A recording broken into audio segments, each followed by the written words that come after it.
तो सबसे पहले इसमें हम क्या करते हैं, सबसे पहले तो सिल्क वर्म को क्या करना पड़ेगा, रियर करना पड़ेगा, इनको पालना पड़ेगा, और बाद में सिल्क को प्रोसेस करना पड़ता है, जब जाके सिल्क की साड़ियां तैयार होती है। मतलब बहुत सारे काम करने होते हैं, वो हम देखते हैं। तो सबसे पहले हम ये देख लेते हैं कि रियरिंग ऑफ सिल्क वर्म, ये कौन कौन से इसमें स्टेप्स होते हैं जो जिससे हम सिल्क वर्म को पालते हैं।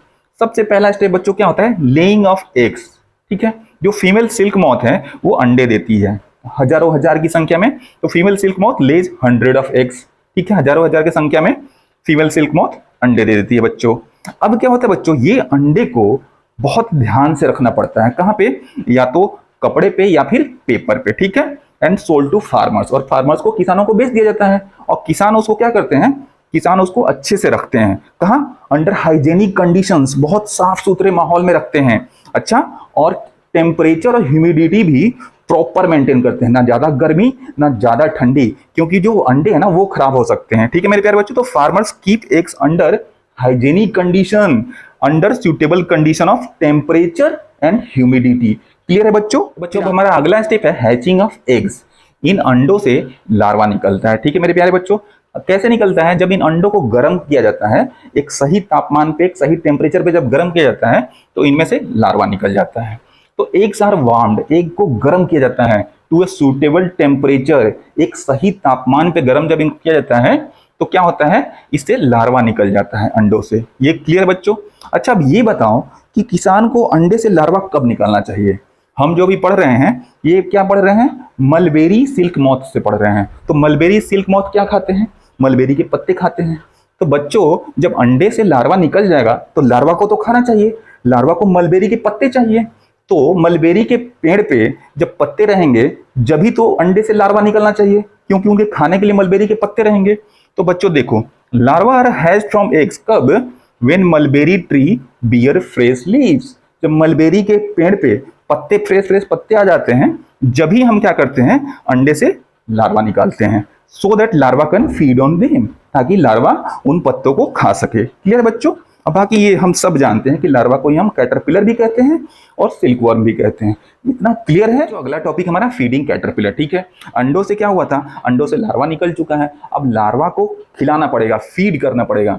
तो हम इसको फीड कैसे करते हैं, एक बैम्बू का एक ट्रे होता है, बैम्बू के ट्रे में हम बहुत सारे मलबेरी के पत्ते रख देते हैं।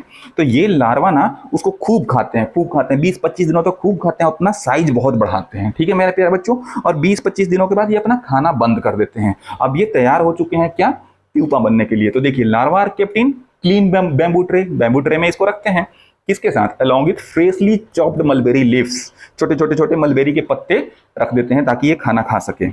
अब larva eat day and night and grow enormously, ये पूरे दिन रात खाता है, अपना साइज बढ़ाता है। ठीक है मेरे प्यारे बच्चों, 20-25 दिनों तक ये खूब खाता है। तो इसकी फीडिंग हमने देख ली। मेरे प्यारे बच्चों, अब हमारा अगला स्टेप है कुकून फॉर्मेशन, कुकून का बनना। तो कुकून बनता कहाँ है, तो बच्चों हमने जो बैम्बू के ट्रे रखे थे जिसमें मलबेरी के पत्ते डाले थे, तो आइदर वो बैम्बू के वो चैम्बर में बनता है, या फिर जो हम इंडस्ट्री में ऐसे ऐसे रैक्स डाल देते हैं तो उन रैक्स में चिपक के ये कुकून बनाते हैं। ठीक है, तो now caterpillar spins cocoon, caterpillar अब कुकून स्पिन करता है, बुनता है, कहाँ, तो या तो बैम्बू के चैम्बर में, either inside chamber of bamboo, और कहाँ, in the racks provided to them. इतना क्लियर है मेरे प्यारे बच्चों? अच्छा, अब क्या होता है बच्चों, ये जो कुकून होते हैं ना, इन्हीं कुकून से हमें सिल्क के धागे मिलते हैं, सिल्क के यार्न मिलते हैं। कैसे मिलते हैं, जब हम इन कुकून को फैक्ट्री में प्रोसेस करते हैं, इन पे बहुत सारे काम करते हैं, जब जाके इन कुकून से हमें क्या मिल जाता है, सिल्क के यार्न। तो finally silk yarn is obtained from cocoon, कैसे, by processing this cocoon in factories. Clear है? अब कैसे प्रोसेस करते हैं वो हम देखते हैं बच्चों। अब है प्रोसेसिंग ऑफ सिल्क, सिल्क को हम प्रोसेस करते हैं ताकि उनसे हमें सिल्क के धागे मिल सके। ठीक है, तो हम क्या करते हैं, बहुत सारे कुकून को इकट्ठा करते हैं, पाइल ऑफ कुकून, ठीक है, is used for obtaining silk fibre. तो उनसे सिल्क के हमें रेसे मिलते हैं। अब सिल्क के रेसे कुकून से कैसे मिलते हैं, ठीक है, तो सबसे पहले हम क्या करते हैं बच्चों, सिल्क के फाइबर जो कुकून से निकालने के लिए कुकून को या तो हम बॉयल करते हैं या फिर इनको धूप में रख देते हैं, कीपिंग इट अंडर सन, या फिर क्या करते हैं, इनको स्टीम देते हैं। स्टीम आप जानते हो ना, भाप जो होता है, उनको स्टीम देते हैं। उससे क्या होता है बच्चों, इन कीड़ों से अलग हो जाता है। तो silk fibre obtain from cocoon either by boiling it और कीपिंग इट अंडर सन और exposing it to steam. Clear है? इतना समझ गए आप? अच्छा, इसके बाद क्या होता है बच्चों, इसके बाद वो कुकून से थ्रेड हम निकालते हैं। ठीक है, the process of taking out thread from the cocoon, उससे हम धागे निकालते हैं। क्यों? For using that as silk, ताकि उसको हम सिल्क की तरह यूज कर सकें। तो इसी प्रोसेस को बोलते हैं बच्चों रीलिंग द सिल्क। कुकून से धागे को निकालना ताकि उस धागे को हम सिल्क की तरह यूज कर सकें, इस्तेमाल कर सकें, उस प्रोसेस को हम बोलते हैं रीलिंग द सिल्क। क्लियर है बच्चों? अब देखो बच्चों, रीलिंग ऑफ सिल्क आप सब समझ गए। तो रीलिंग ऑफ सिल्क होता कैसे है? ये एक स्पेशल मशीन से होता है। इंडस्ट्री में, फैक्ट्री में एक स्पेशल मशीन से सिल्क को रील किया जाता है, मतलब कुकून से धागे निकाले जाते हैं। तो ये मशीन क्या करता है? अनवाइंड द थ्रेड और fibre of silk from cocoon.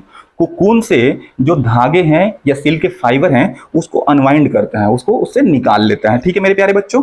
Silk fibre are then spun into silk thread. अब ये जो सिल्क के रेसे हैं जो हमने कोकून से निकाले हैं उसको स्पिन किया जाता है। तो स्पिन किया जाता है तो क्या मिल जाता है हमें? सिल्क के धागे, सिल्क के थ्रेड। और इन सिल्क के थ्रेड से फिर क्या किया जाता है? सिल्क की फैब्रिक बना ली जाती है या फिर सिल्क के कपड़े बना लिए जाते हैं। कैसे बना लिए जाते हैं? बुन के। ठीक है मेरे प्यारे बच्चों? मेरे प्यारे बच्चों, सिल्क के रेसे, सिल्क के फाइबर कहाँ से मिलते हैं, फिर उन सिल्क फाइबर से सिल्क के कपड़े कैसे तैयार करते हैं, इसको बहुत हम एक क्विक रिव्यू में देख लेते हैं। ठीक है? तो सबसे पहला स्टेज होता है रियरिंग ऑफ मॉथ। सिल्क के मॉथ को पालना। सिल्क के मॉथ जो कि बिल्कुल बटरफ्लाई की तरह दिखते हैं, इनको पालते हैं। अब इनको पालने में ही वो सारे स्टेप्स आ जाते हैं। सबसे पहला क्या होता है? लेइंग ऑफ एग्स, अंडे का देना। फिर दूसरा क्या होता है? हैचिंग ऑफ एग्स, उन अंडों से लार्वा का निकलना। तीसरा क्या होता है? कि लार्वा को फीड करना, लार्वा को खाना देना, तो फीडिंग ऑफ कैटरपिलर या फिर लार्वा। ठीक है? जब वो खा के बड़े हो जाते हैं तो वो क्या करते हैं? कैटरपिलर कुकून बनाते हैं। तो अगला स्टेप क्या होता है? कुकून का फॉर्मेशन। ठीक है? अब हमारा जब कुकून बन गया तो ये सारे के सारे क्या आ जाएंगे? रियरिंग ऑफ सिल्क मॉथ में आ जाएंगे। अब कुकून बन गया बच्चों, तो इसी कुकून से हमारा सिल्क का फाइबर निकलता है। उस फाइबर से हम सिल्क के फैब्रिक बनाते हैं या फिर सिल्क के कपड़े तैयार कर लेते हैं। तो वो देखते हैं कैसे। तो अगला स्टेप हो जाता है हमारा बॉइलिंग ऑफ कुकून। अब इस कुकून को बच्चों हम क्या करते हैं? या तो बॉयल कर देते हैं, उबाल देते हैं, या फिर इनको धूप में सुखा लेते हैं या फिर स्टीम में सुखा लेते हैं। ठीक है बच्चों? उससे क्या होता है कि ये जो कुकून है उन कीड़ों से अलग हो जाता है। फिर अगला स्टेप हमारा होता है रीलिंग द सिल्क। अब हम उस कुकून से क्या करते हैं? सिल्क के फाइबर निकाल लेते हैं। ठीक है बच्चों? और उस फाइबर से हम क्या करते हैं? फैब्रिक तैयार कर लेते हैं और अपने सिल्क के क्लॉथ्स तैयार कर लेते हैं। इतना क्लियर बच्चों? सिल्क के कपड़े, सिल्क की साड़ियां तैयार कर लेते हैं। ओके बच्चों, समझ में आ गया? बच्चों मुझे उम्मीद है कि आपको ये वीडियो अच्छी लगी होगी।